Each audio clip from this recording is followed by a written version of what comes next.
एकदा एका गावात एक साधू राहत होते आणि त्या साधूचा देवावर फार विश्वास होता.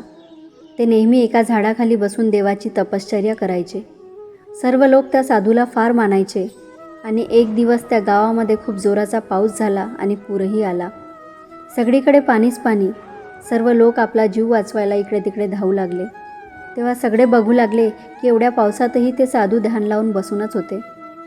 तेव्हा एक व्यक्ती त्यांच्याजवळ गेले व त्यांना सांगितलं की ही जागा सोडा आणि दुसरीकडे जा. तेव्हा साधू म्हणाले, तुम्ही तुमचा जीव वाचवा, मला माझा देव वाचवेल. पाण्याचा वेग वाढतच होता, पण साधू आपल्या जागेवरून उठले नाही आणि काही वेळातच पाणी साधूच्या कमरेपर्यंत आलं. तेवढ्यात साधूच्या जवळ एक डोंगा आला.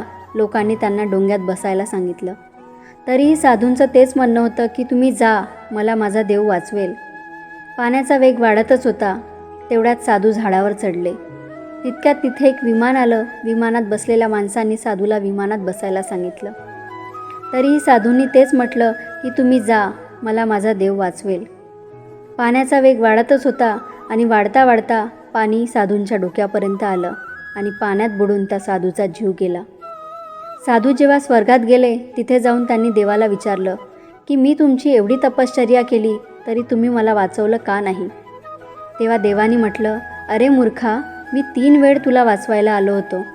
एकदा पैदल चालत, एकदा डोंग्यात, एकदा विमानात. पण तू मला ओळखू शकला नाही.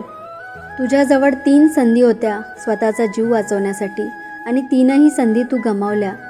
त्या साधूसारखंच आपल्याला कितीतरी संधी मिळत असतात, पण आपण योग्य वेळेवर योग्य निर्णय घेत नाही आणि एकदा संधी आपल्या हातातून गेली तर पश्चाताप करण्यावाचून आपल्याजवळ काही उरत नाही. आजच्या नंतर तुमच्या जीवनात जेवढ्या संधी येतील त्याचं सोनं करा, कारण आपल्याला माहीत नसतं कोणती संधी, कोणती ऑपॉर्च्युनिटी आपलं जीवन बदलेल. आशा करते तुम्हाला हा व्हिडिओ आवडला असेल. व्हिडिओ आवडल्यास व्हिडिओला लाईक करा. व्हिडिओ कसा वाटला कमेंटमध्ये नक्की लिहा आणि असेच नवनवीन व्हिडिओ पाहत राहण्यासाठी चॅनलला सबस्क्राईब करायला अजिबात विसरू नका. धन्यवाद.